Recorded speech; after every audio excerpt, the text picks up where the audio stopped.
Once again, super excited to be here. This is kind of our Super Bowl. Who cares about the Chiefs and whoever else is in there? This is the health Super Bowl.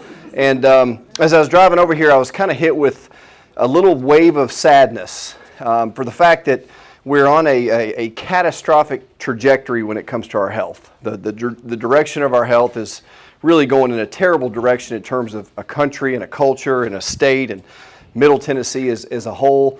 About 70% or so of adults are overweight or obese. About 50% of our kids are overweight or obese. We're taking about 75% of all the world's drugs, and we make about 5% of the world's population. So we're taking 3/4 of the world's drugs, and we're only about 5% of the world's people. And when you look at healthcare spending and healthcare cost, that's really what's going to bankrupt us. It's not going to be the open borders or the wars in overseas. The real thing that's going to bankrupt us is going to be our health problems. We spend about $4.5 trillion per year on sickness and disease, and that is 7 times more than our entire defense budget. So we spend about $600 billion per year on our defense budget. We spend 7 times that number on sickness, disease, catastrophic illness, and the like. So it's really getting worse and worse. 40% of our adults are on an antidepressant. And I really find it hard to believe that God made our bodies in such a way that we have to take a pill.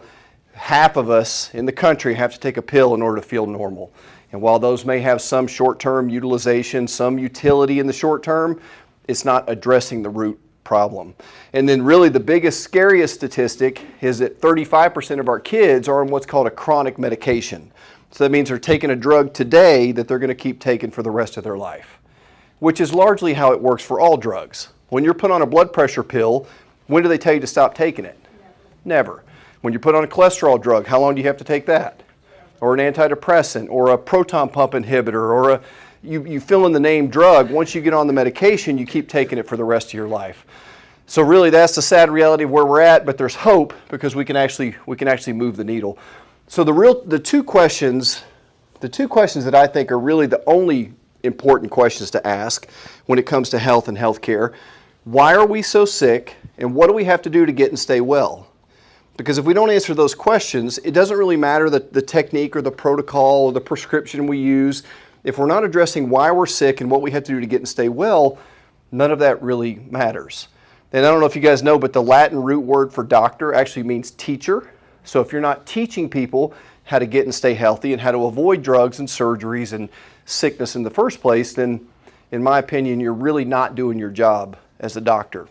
So why are we sick, and what do we got to do to get and stay well? The prevailing notion is that we're sick because of bad luck, bad germs, or bad genes. And I'm here to tell you that is just bad science. We are not sick because of bad luck, bad germs, or bad genes, largely. We're sick because of bad lifestyle choices. We're sick because of bad environments and bad choices and bad food and bad things that we do to our body, and then we bioaccumulate the effects of those choices over time, and then they catch up with us. Diabetes is earned. I don't know if you realize that. You don't catch diabetes. You don't catch cancer. You don't catch heart disease. You don't catch autoimmune disorders. We don't catch these diseases. We develop those through years and years and years of hard work. To become a diabetic, you literally have to pummel your metabolism for years and years and years until you finally get that diagnosis. And I want you to hear me say, I'm not shaming or blaming. Like if you have those conditions, as of 10, 11 a.m. on Saturday, it's not your fault. You're in a broken system. You're being lied to by drug companies and food companies and doctors and TV and advertising, told that you're a victim and that you're designed to be sick. So as of right now, it's not your fault. But when we get to the end of this at noon, guess whose fault it is now? Right.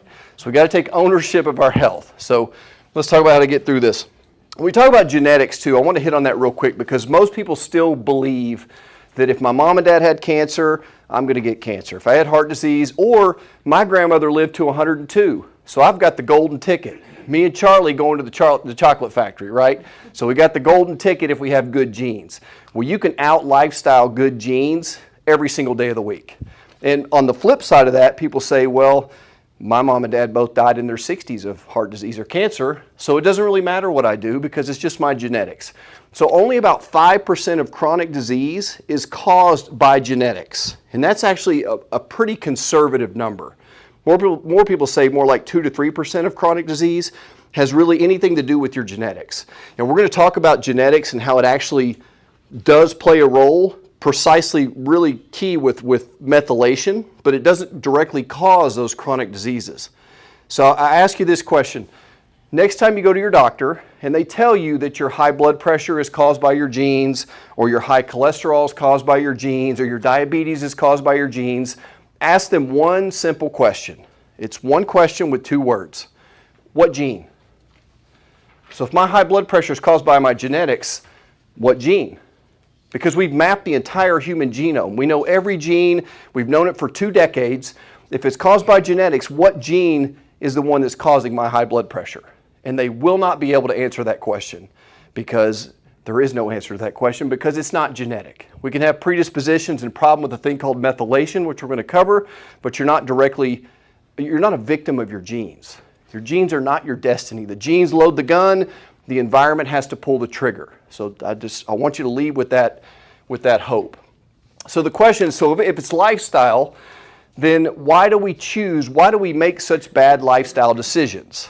That's really the underlying question we have to answer. Why do we choose the donut over the apple? Raise your hand if you know that apples are better for you than donuts. Right? So I did this, hopefully we're all on the same page. I did this for 5th graders a few years ago, and I said, what's better for you, an apple or a donut? And they all said apple. Every 10-year-olds all know that. So why do we consistently choose the donut over the apple?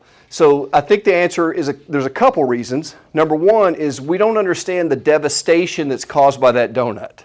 At the cellular level, the chaos and the destruction that food really does cause to our physiology. And we don't understand the devastation of missing that apple. See, we think that the donut just packs on a few extra pounds or makes our kids a little bit squirrely, but the reality is it's a metabolic poison. We don't associate that donut with higher risk of cancer and heart disease and diabetes and allergies and arthritis and autoimmune disorders.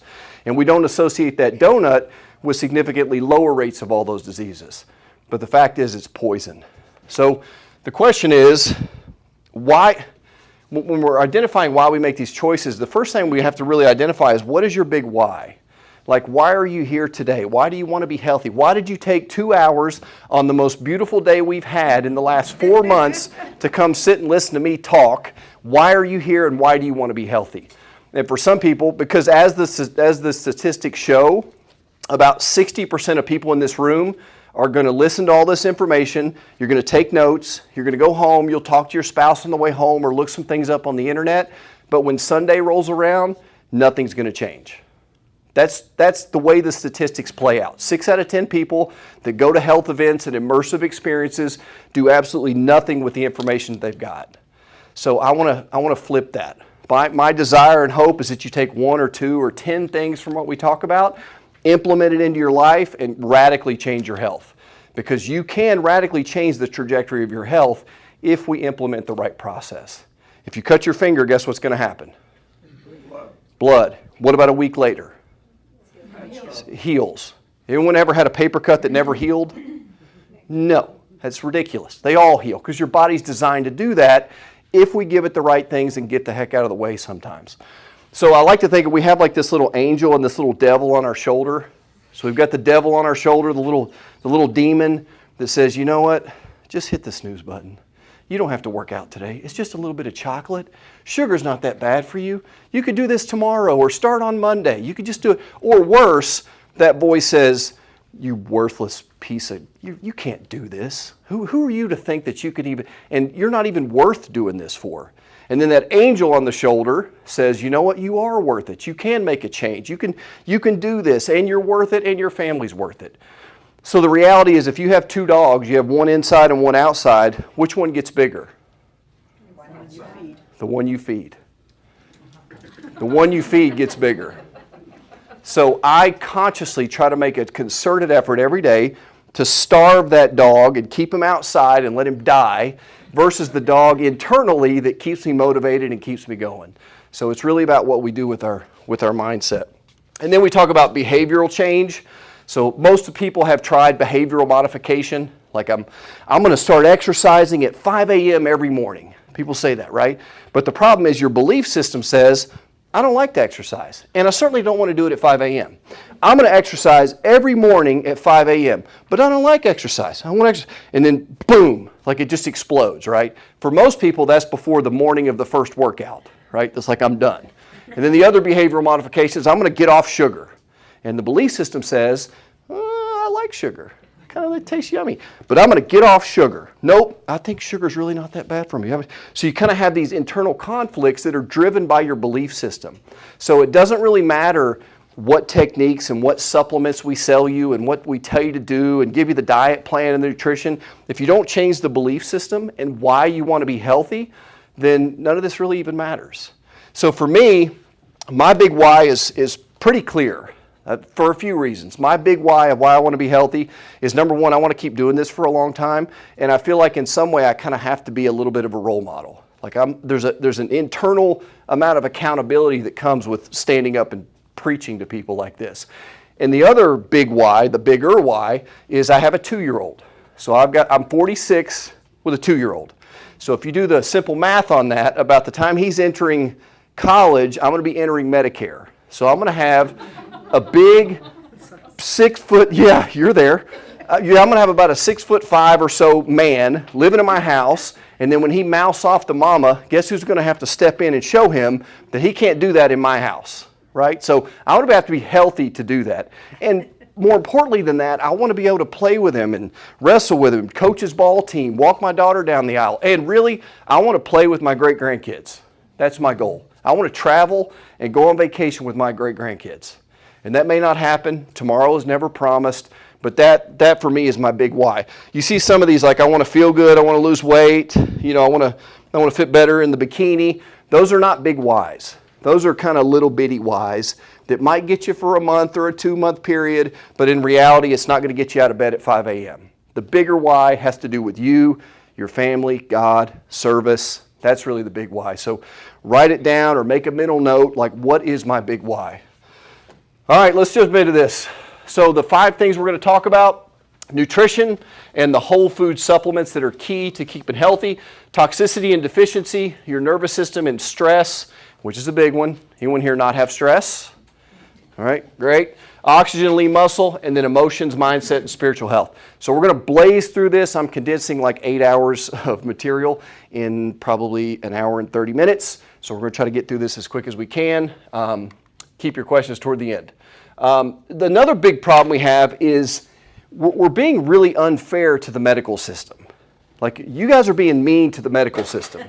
So what's happening is you're trusting these health experts, which are not really designed to keep you healthy. The goal of the medical system is really one thing. It's to keep you alive. And they do a fantastic to save your life and to keep you alive. That's the goal of the medical system. And do they do a good job of that? Yeah. Mostly, right? If you have a gunshot wound, don't come here, right? If your artery is, if you're bleeding out, go to the medical system. But to get you and keep you healthy, there's really no setup in that system to keep you healthy. And it really works a lot like the fire department. So the American medical system has 2 main tools. They have axes and water hoses, just like the medical system has drugs and surgery, just like the fire department has axes and water hoses. So if you have a fire in your house, who do you call? Fire department. They're going to come in, kick down your front door, bash out your windows, spray down your furniture and your belongings. And if you called them on time and they do a good job, can they save the life of your house? Yes. And should we be grateful for that? Eternally. The question is, what's left when they're gone? It's a mess. And how much sense would it be to call back the fire department the next day to clean the house and repair the house and rebuild the drywall and fireproof and get all the house back into working order? Or would you need a different contractor with different skills and different tools to do that job? And that's the problem. We rely on that system, which is great for emergencies, to get us healthy and keep us healthy, and that's just not their job. That's not what they're designed to do. Do you realize the average medical doctor spends 2 hours studying nutrition? So the general practitioner who you go to get your blood work done and you trust them for all your health needs, they study for 2 hours not credit hours, 2 clock hours about nutrition. They learn the B vitamins, they learn the amino acids, pretty basic, but then as goes, that's pretty much as far as it goes. So really, in our system, we have to have a different approach. We have to kind of separate this from a medical system which is great in emergencies versus taking ownership and finding other resources to get and stay healthy. And also too, like your insurance, everybody says, well, if my insurance doesn't pay for it, I'm not going to do it. Well, how stupid is that? You're going to let Blue Cross dictate your health outcomes? You remember the financial crisis in 2008? About 363 banks went under, like disappeared. Guess how many insurance companies went away? 0. Because they do a really good job of staying profitable on you staying sick. And then they're all in bed with big pharma and big government and big food, big corn, big dairy, big sugar. So really, who's responsible for your health? You are, right. Not me. I'm responsible for me. You are for you. So then who has to be the expert? Yeah, we got to be the expert. Otherwise, we have no chance. So that's really what today is about. So in terms of nutrition, this is the beach in the 60s and the beach now. And that seems almost comical, but there's some real truth to that, right? If most of you grew up in that era, you didn't see what you see today. And people say, well, I guess our genetics in 60 years have just completely fallen apart. Does anyone really believe that our genetics have just collapsed in the last 60 years? In the last 10,000 years, our genes have changed 0.04%. So our genes haven't changed in literally thousands of years, but in the last 30, 40, 50, 60 years, the rates of every disease we know has gone up. So really, it's not the genes, it's the lifestyle. Have you ever seen this flaming pile of horse manure? So this is from the University of Tufts University. It's endorsed by the NIH. So it's their new food compass. So instead of going from the pyramid to the plate, now we're at the compass, which still keeps getting worse. So in the red, if you can read that, it says that those are things to be minimized or avoided. So you want to avoid things in red, like whole egg fried in butter, cheddar cheese, and ground beef. Yellow is to be moderated. And then the green, that's the stuff that you really want to try to get. So you notice at the bottom you have like your eggs, poached eggs, boiled eggs, and ground beef. Those are like stay away from. But then above that you have Lucky Charms, which is better. And then you have frosted mini wheats right up there with kale. How can you believe anything these people say after they put garbage like that into the public? That's a real chart. That's a real chart. What is in that? The National Institutes of Health. Dr. Fauci's pet organization. That guy again. Another reason he should be in prison right now. So anyway, and that's the thing too, is we get our nutritional information. Do you remember Kellogg's cereal? You heard of that? You ever look at that psychopath's history? Yeah. See what he's into? That guy was a complete and utter lunatic. He advocated castrating boys and circumcising teenage boys to reduce sexual immorality. He would pour acid on the genitals of little girls to reduce their sexual impulses. He wanted to create a bland breakfast cereal so that we could stop all the sexual immorality in the country. And that's who we base. That's where breakfast actually came from. And you know, breakfast is probably the worst meal of the day for most people. And I know this may sound like heresy. How could you say breakfast is bad for you? But in reality, we're not designed to eat 3 meals a day. We're still hunter-gatherers. We're supposed to be getting up in the morning, hunting for our food, finding it, killing it, preparing it, and eating it. We're not designed to have an Egg McMuffin with a Starbucks latte and then a burger with fries and a milkshake for lunch and then a big bowl of pasta at the end of the day with snacks in between. We were never designed for that chemically, and it's certainly not the quality of food we had in our past. So when we look at diets, and you could take any diet from keto to vegan to vegetarianism to carnivore to paleo, Mediterranean, the South Beach diet, I mean, fill in the blank. There's one thing, by the way, any vegans in the room? Hope not, because I'm about to offend the vegan. Yeah, they'll be gone. Whoever gets up and leaves. Actually, I love vegans. I love vegans. I eat them all the time. I love cows. I love deer. I mean, I eat vegans literally every chance I get. So really the veganism thing, there's two problems with that. Number one is it does work in the short term because you're getting rid of all this crap that we're going to talk about. But in the long term, you run into a lot of nutritional deficiencies like B12 and lack of protein and the wide spectrum of amino acids. So from a nutritional standpoint, it doesn't really hold up long term. And really from an ethical perspective, I think it's completely absurd as well. Because it's all about the animals. We want to keep the cows and the chickens alive and keep them healthy, which is great, but what animals do you care about? You ever plowed a soybean field? Do you know how many rabbits and chipmunks and squirrels you kill when you do that? And not to mention the land fowl and the crickets and the butterflies and every other species of animal. So which animals really matter when it comes to animal cruelty? So that's what you really have to ask. And then the other thing is a lot of these people will have their cell phones, which have cobalt in their iPhone, which is mined by children in Nigeria and in the Congo, making about 5 cents a day as they're chipping away at cobalt, inhaling toxic carcinogenic fumes. So it's just absurd on its face when you look at it. So anyway, the one thing all those diets have in common is that they turn off the GPS. So the G stands for grains, mainly processed grains.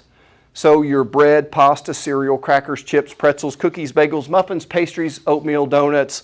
All of our processed grains are highly inflammatory. Now, whole grain is a little better than white grain, and Ezekiel bread is better than Wonder bread. But in the summation of those, bread is still just bread. When you eat bread, how quick does it turn into mush? Immediately. So the amylase in your saliva breaks that bread down into simple starch or sugar. So by the time it gets into your stomach, you've already converted that bread into sugar. And we talked about the glycemic index. Probably people heard me say this before.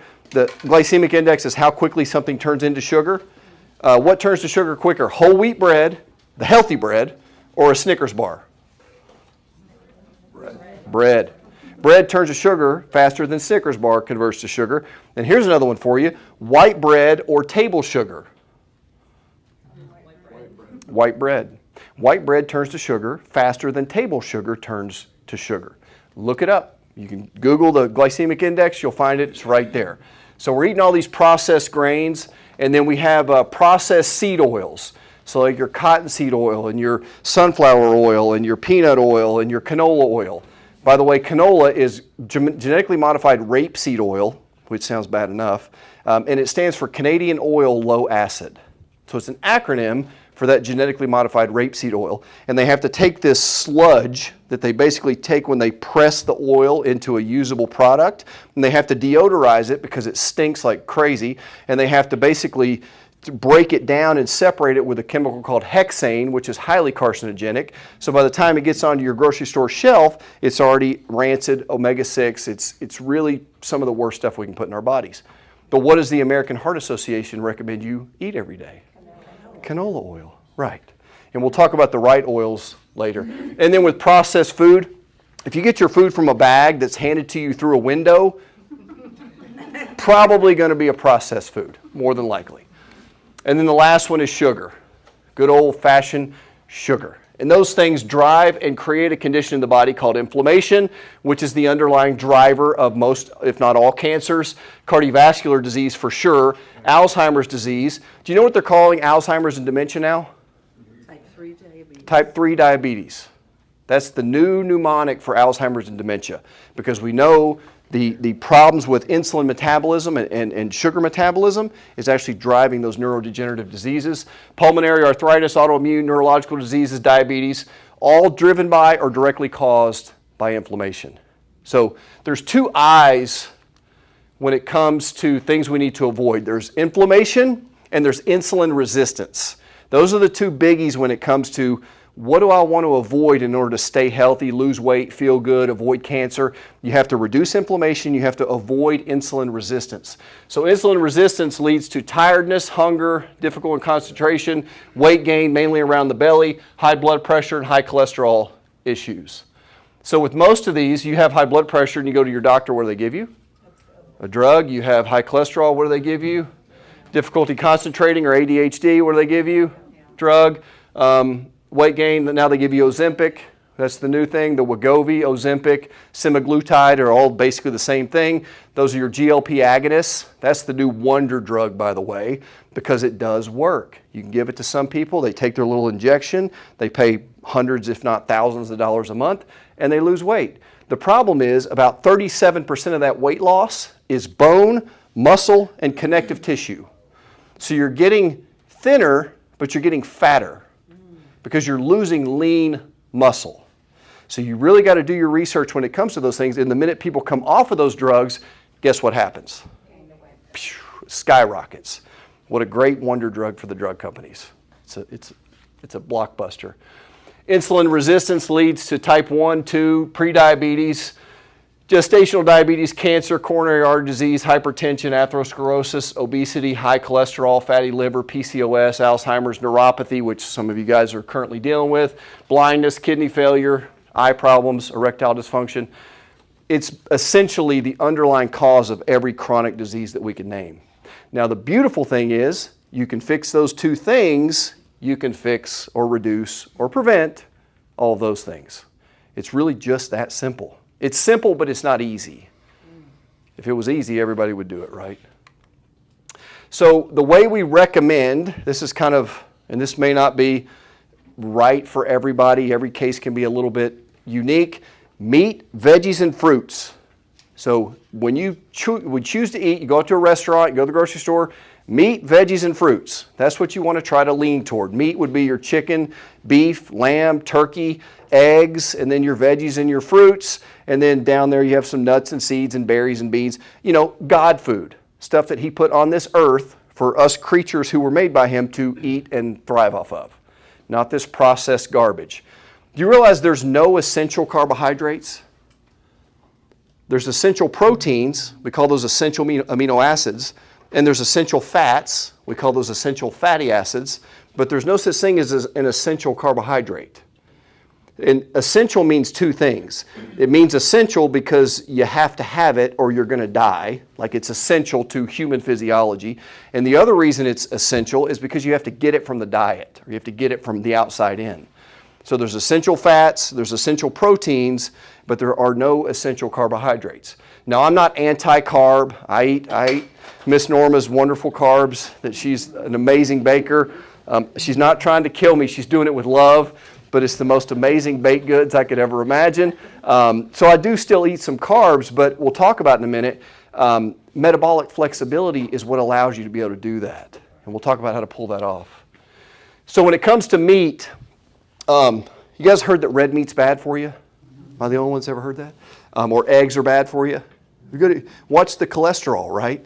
I wish I could spend an hour on this.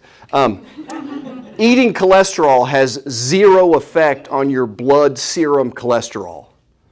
So about 85 or more % of your cholesterol is produced by your liver. So only about 10 to 15% of it is actually coming from what you eat. And cholesterol is actually a repair material.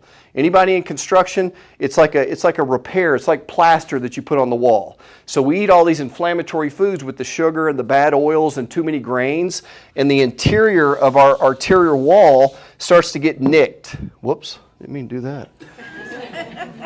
I need some cholesterol. It starts gouging or taking chunks out of the drywall. So what your body does in its brilliance is it stimulates the liver to produce more cholesterol to patch up that damaged arterial wall. So your body's using cholesterol to protect itself against you. So it's a repair mechanism. It's brilliant. The problem is when the cholesterol that we make gets oxidized.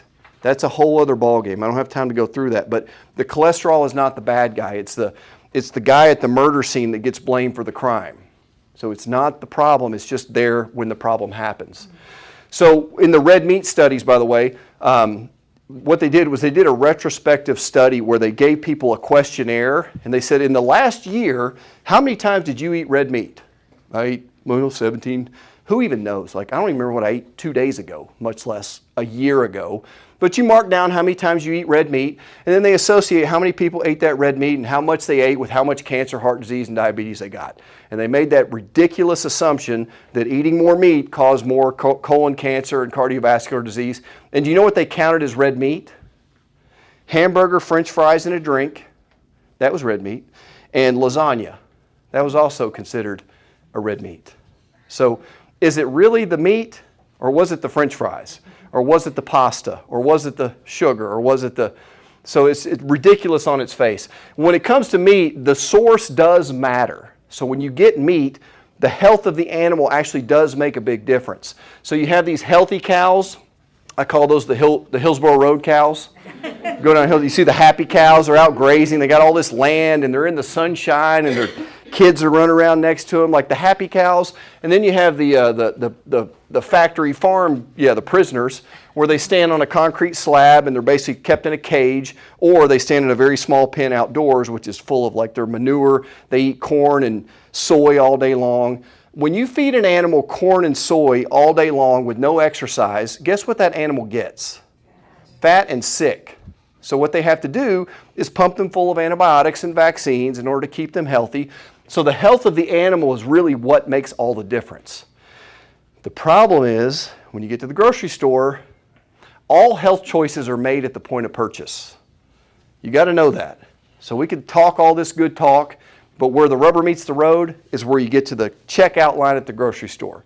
Because you got the one meat that's like grass-fed, pasture-raised, no antibiotics, all organic, and it's like $15 a pound. And then you got the other stuff that's like $6 a pound. I'm like, yeah, I'll go with the $6. It looks the same, smells the same, kind of tastes the same.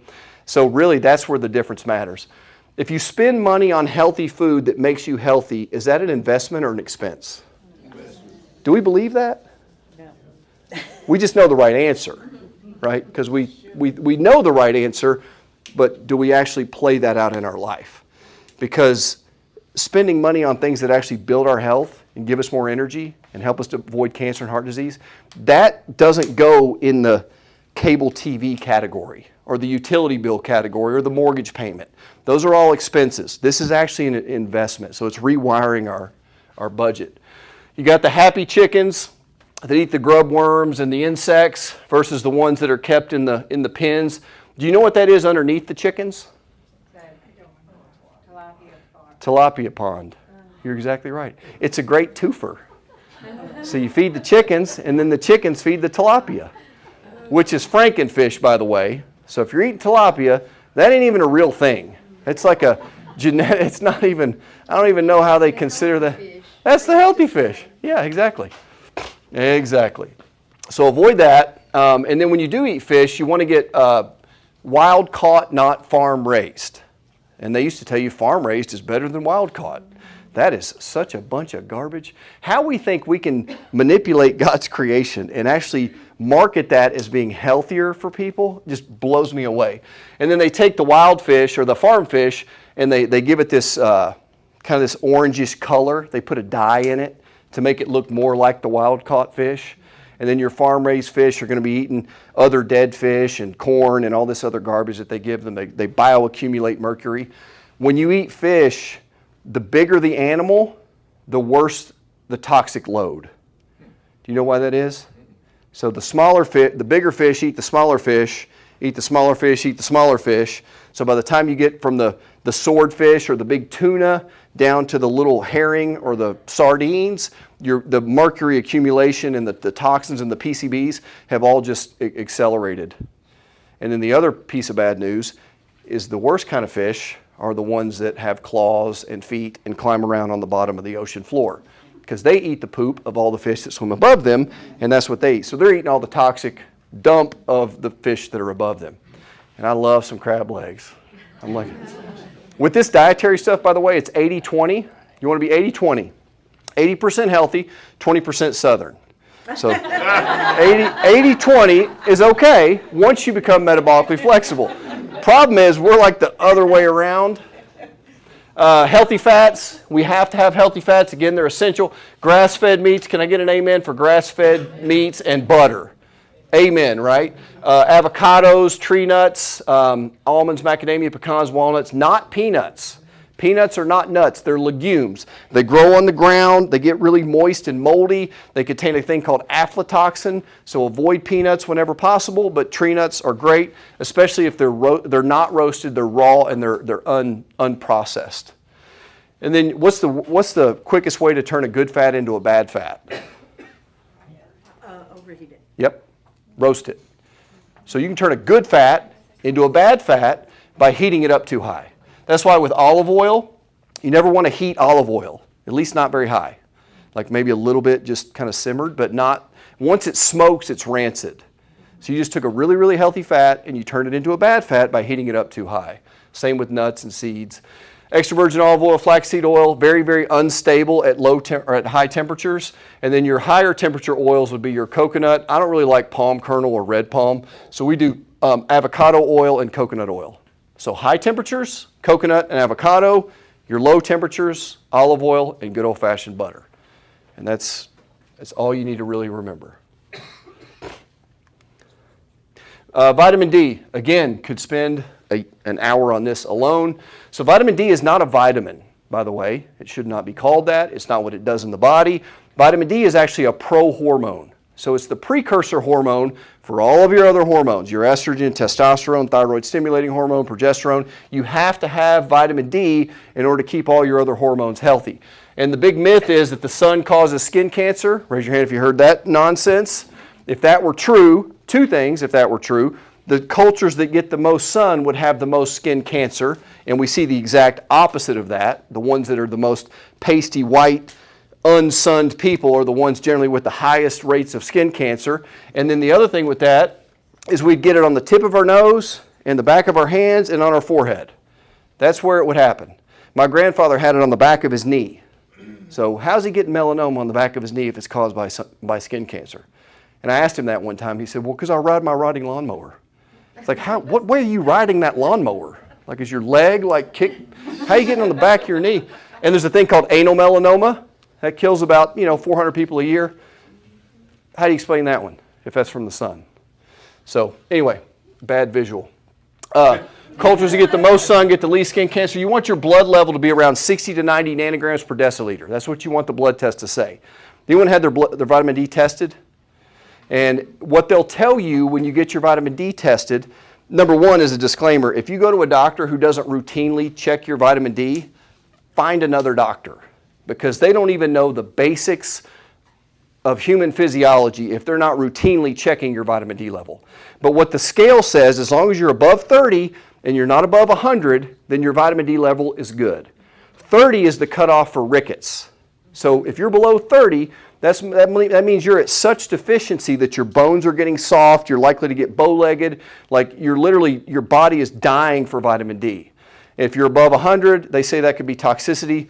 A lot of reports say you can get up into the 150, 200 before that becomes an issue. If your vitamin D gets too high, which it can if you're supplementing, then you'll start to feel like kind of nauseous and achy, kind of flu-like, and you just taper it back down. I had a lady come in, she said, I went to my doctor and he freaked out. He said, my vitamin D was at 97. And I was like, high five, like, give me. And she's like, no, he was freaking out. He's like, so he freaks out about that, but he doesn't ask you what you're eating.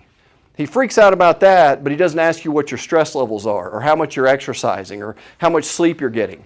So that's the ridiculousness of this algorithm monkey medicine that we do in this culture, is just look at the numbers, give a pill. Look at the numbers, give another pill. That's all we do. So we have to have vitamin D. And you know that there's not a cold and flu season? That's a myth. There is no cold and flu season. There is a vitamin D deficiency season, because guess when we get the cold and the flu? Right, and guess when it magically goes away? Correct. That virus doesn't hide in your closet and wait for the weather to get cold and then jump out and grab you. And we knew this early on with the virus. I want to say that so I don't get banned on YouTube. But with the virus, we knew early on that people who had adequate levels of vitamin D had very low rates of hospitalization, death, and any kind of ventilation. We knew that. We could have given everybody in the country massive doses of vitamin D. It would have cost pennies, and we could have offset all this nonsense that we went through over these years. But I digress. So here's the real key. Here's the trick. Metabolic flexibility. That's what you want to attain. That's what you want to achieve. That allows you to have a cupcake here and there, have a little birthday treat, have a little glass of wine every now. This is what allows you to be able to do that without sabotaging your health. There was a study done in 2018 by the University of North Carolina. They found that 12% of Americans have a healthy metabolism. 1 out of 8. 1 out of 8 Americans have a healthy metabolism. That means 88% of people in the U.S. have a broken, malfunctioning metabolic system. So is it any wonder why we have so much disease and cancer and diabetes and heart disease and autoimmune conditions when everybody in this country's immune system and their metabolic system is completely hijacked? So the real key with this, your body has the capacity to use fat for fuel or carbohydrates for fuel. Now, you want to be able to use intermittently between the two of those. The problem is most people's metabolism is just pegged toward carb eating only. Those are called sugar burners. So sugar burners have a really hard time utilizing fat, so they crave a lot of carbs, they get hangry, they have to eat every 3, 4, 5 hours, and they have a really hard time mobilizing the fat that's stored on their body. They can lose 5 or 10 pounds, but then they just kind of get stuck. It's like I can lose the 10, and then I get stuck. And then 2 weeks later, I gain the 10 back. And then I don't sleep very good, or they start to have skin issues, or their diabetes starts to go through the roof. So really, that's the trick, is metabolic flexibility. And we'll show you how to fix that. So one key to that is a thing called intermittent fasting. Anyone ever done intermittent fasting? For the vast majority of people, that's an amazing technique. Now, if you're senior citizen, over the age of 80 or 90, or if you're a kid or a growing teenager, pregnant woman, I don't recommend intermittent fasting. It's not for every single person, but for 90+% of people, this is the way to go. So the way I do this is to push my breakfast. Like I ate dinner at 7 o'clock last night, was my dinner, and then I'm probably going to eat my first meal at about 2 o'clock today. 1 or 2, just depending. So it's pushing that meal window to like a 6 or 8 hour eating window. So the ideal way to do it, people start at like a 16-8, 16 hours off, 8 hours on. So you can eat within an 8 hour window. The better way to do this is an 18-6. So an 18-hour fasting window with a 6-hour eating window. So that's really all you have to do. Because when you're doing that, after about 10 hours of no food, your body's basically looking for fuel. It's searching. So that we get up in the morning and we eat that donut or that bagel or that whatever, and then your body never has to use the stored fat for fuel. It just has a meal ready to go. So by forcing it to do that, it's actually using that stored fat. Plus, it decreases insulin and leptin, increases ketones, insulin sensitivity. You'll see some commonalities with a lot of these, the areas of the body that it helps. It reduces inflammation and it reduces insulin resistance. So highly, highly, highly effective. And then I do this about 6 days a week. And then on Sundays, we do Cinnamon Roll Sunday. That's usually what we do. So it allows us 1 or 2 days a week to kind of let the wheels fall off, do whatever you want, but you've got to spend some time reconditioning the metabolism in order to be able to do that without it completely offsetting your metabolic function. So that's the key. You've got to spend some time doing it right before you're able to mess up and do wrong. So leaky gut. So the leaky gut, anyone heard of leaky gut? Intestinal permeability. It's becoming more popular. We've been talking about it for years, but it's finally kind of getting some mainstream traction.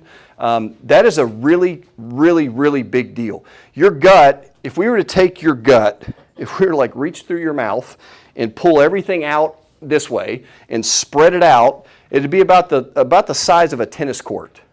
So your gut, it's a single cell layer, one single layer of cells, and it spans about the width of a tennis court.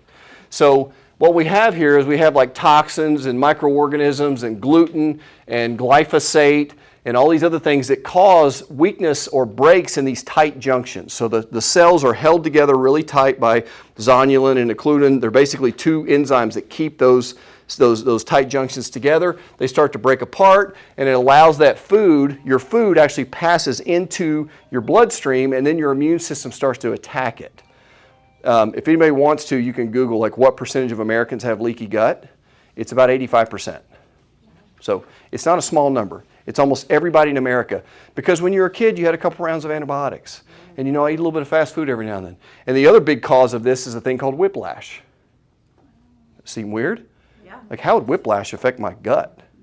So what happens, and what they know from about a 10 to 15 mile an hour whiplash, when that neck gets jerked back like that, your vagus nerve becomes damaged. So then the way it communicates with that gut is within about 7 hours you start the process of leaky gut, and if it's unaddressed and undealt with, then it actually within about a week's time you're full-blown leaky gut from a whiplash. because it affects the neurology, the way the brain is communicating with those tight junctions. Hey, Dr. Brock, can I use you for a minute?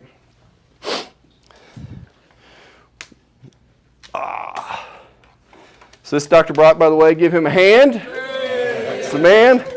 So Dr. Brock, this is the external environment. And then Dr. Brock is the sterile internal environment. So he's sterile. I don't know if you, no, I'm kidding. He's got two beautiful kids. But the internal part, this is our gut lining. It's basically one cell layer thick, and it's a lot like the screen door in the house. So it lets the oxygen in, keeps the bugs out. It's a barrier that prevents what you're eating and you're being exposed to from getting into your bloodstream. So what happens when we eat the glyphosate and the grains and the bad food and the toxins, we start to get all these little perforations. I'm not going to stab you. There you go. That's probably smarter. So then it's like a kid throws a baseball through the screen door. So now it's allowing your food to pass into the bloodstream, and then your immune system says, oh gosh, here we go.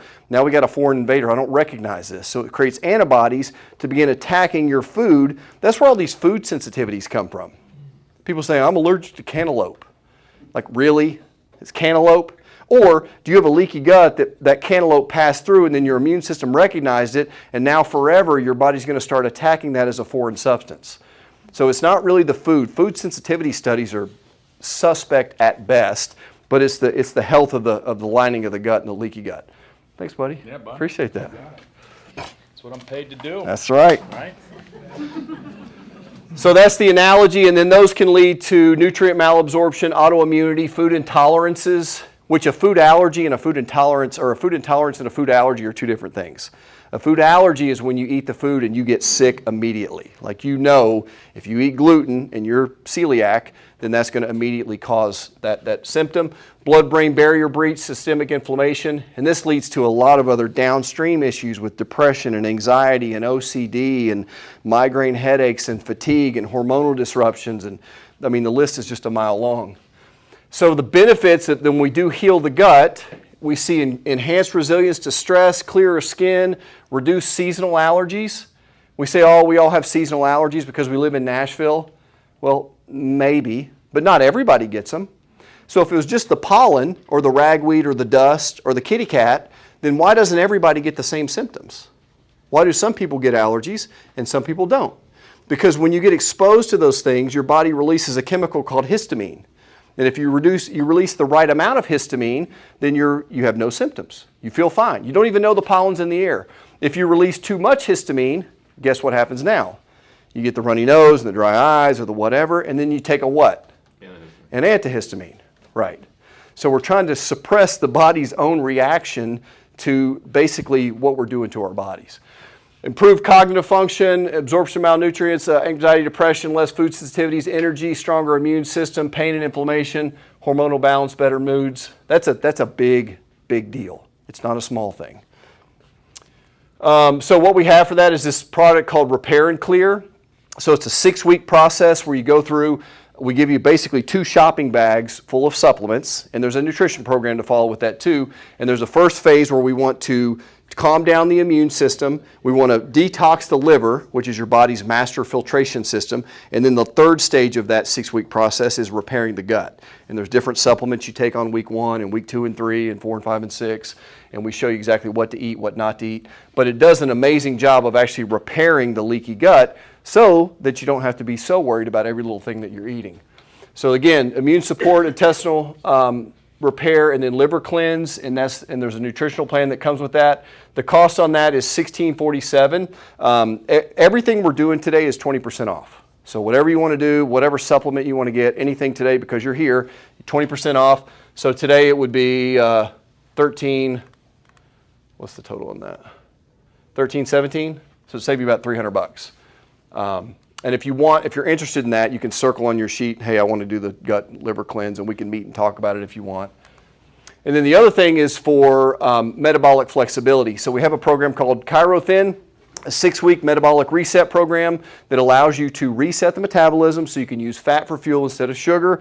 My lovely Michelle went through that. How much did your husband lose? We lost 72 pounds. And the better story, how long ago was that?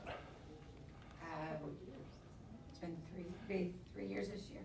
Yes. And he's basically kept it off. Yeah. So The trick is, because you can lose weight, I can give you like 2 crackers a day and you can lose weight. But then, like, what happens 6 months later? So it allows you to retrain the metabolism. It raises your BMR, which is your basal metabolic rate, which is how many calories you burn per day doing nothing. And it resets your insulin receptor so that you're no longer insulin resistant and you don't crave as much food. Does he get hungry? Nope. She did it too. She didn't really like need to do it, but she's like a great support system, so she did it along with him. I think you lost a little bit too, didn't you? 20. Yeah, right. Yeah. Most women lose about 20 to 25 pounds. Of course, most men are like 35 to 40 pounds. It's a man's world. Sorry, ladies. But you guys have a much bigger hormonal hill to climb. So it's, you know, men can skip one dessert and lose 5 pounds, but you ladies have to work a lot harder. But that's why you guys are more important than men, because we're expendable and you guys are the more valued gender. So 22 to 40 pounds, 6 weeks, eliminate inflammation, increase BMR, increase metabolic flexibility and insulin sensitivity. Normally that's $10.97 for that program. 20% off gets it down to, what, $8.77, something like that. And most people save quite a bit of that amount in the monthly, in the spending on food during that process. So the net cost ends up not being that much because you're not eating out and you're not doing the Starbucks latte and the other things. There's drops you take with it to condition the immune system or the metabolism. So it allows you to kind of increase that furnace. And then for 6 weeks, we show you exactly what to eat: proteins, veggies, and fruits. And then it's very, very simple. We can modify that based on individual demand.